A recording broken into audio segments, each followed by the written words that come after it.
Ladies and gentlemen, welcome. We are very pleased to welcome you here in Padua, our guest, and we are pleased to welcome you to one of the first workshops in Italy to be entirely devoted to Sellars, a philosopher who is receiving increasing attention in the current philosophical debate, and whose influence on, let's say, the last 70 years of Anglo-American philosophy has now been largely acknowledged. So we really sincerely thank you for your participation today. What drove me, Luca and Paolo Tripodi to organize this workshop was the aim to create an opportunity to meet and discuss for several research groups on Sellars and Sellarsian themes, which have formed in these last years in Padua and elsewhere, and which are involving a growing number of researchers. In order to introduce the topic of the workshop, we can start by considering the title, The Lingua Franca of Thought. As you know, at the very beginning of his Science and Metaphysics, Sellars states that, I quote, "The history of philosophy is the lingua franca, which makes communication between philosophers, at least of different points of view, possible. Philosophy without the history of philosophy, if not empty or blind, is at least dumb." End of quotation. Now let me say what might look most obvious at first is yet worth further reflection. I mean, what is a lingua franca? According to the Romance philologist Hugo Schuchard, was the author of one of the first studies on the topic, a lingua franca is, I quote, a mediation language, which arose in the Middle Ages between the Romance populations and the Arabs, and later also involving the Turks, and that seems to have extended to the whole southern and eastern coast of the Mediterranean Sea. End of quote. So basically, a mediation language. So the lingua franca does not really belong to anyone, and therefore can be understood as, I quote, a language of necessity, a Notsprache. Schuchard argues that during the conquest of Algiers, 1830, when French soldiers happened to understand the natives, they believed to speak Arabic, just as conversely, the Arabs believed to speak French. So the lingua franca is a trade language, is a language spoken by sailors in the harbors, is the language used when a person wants to be understood by another.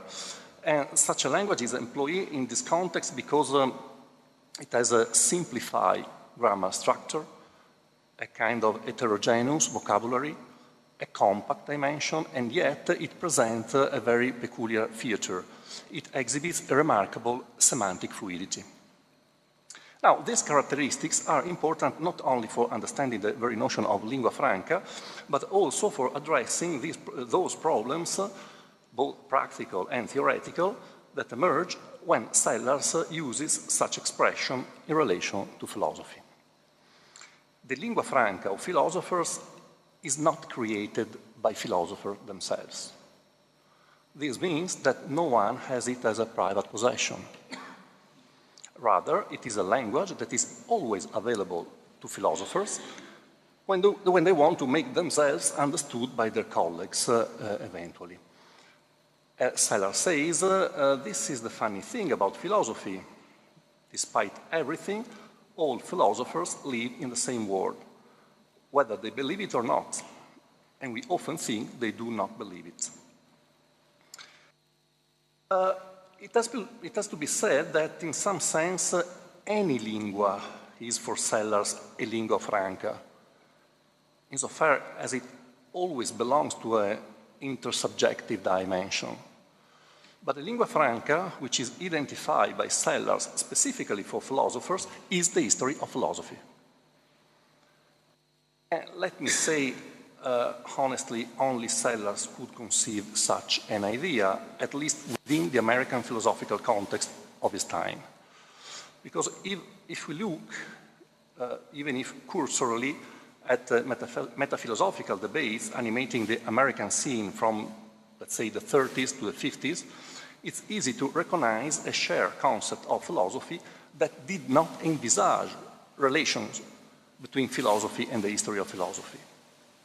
Sellars himself reminds us that, I quote from his autobiographical reflection, it will be remembered that during this period, the history of philosophy was not only neglected, but there was an active campaign to delete it, or at least downgrade it as a requisite for the PhD. An important work by Ernest Nagel summarizes such a situation clearly. The following quotation is taken from Naturalism Reconsidered, 1954. Nagel says, "I hope I shall not be regarded as offensive in stating my impression that the majority of the best minds among us have turned away from the conception of the philosopher as the spectator of all time and existence, and I have concentrated on restricted but manageable questions, with almost deliberate unconcern for the bearing of their often minute investigation upon an inclusive view of nature and man." End of quotation. So in summarizing some 30 years of debates on naturalism, Nagel cut the question off by denying that philosophy must deal with history in general and with its own history in particular. The epoch of the great narratives had come to an end.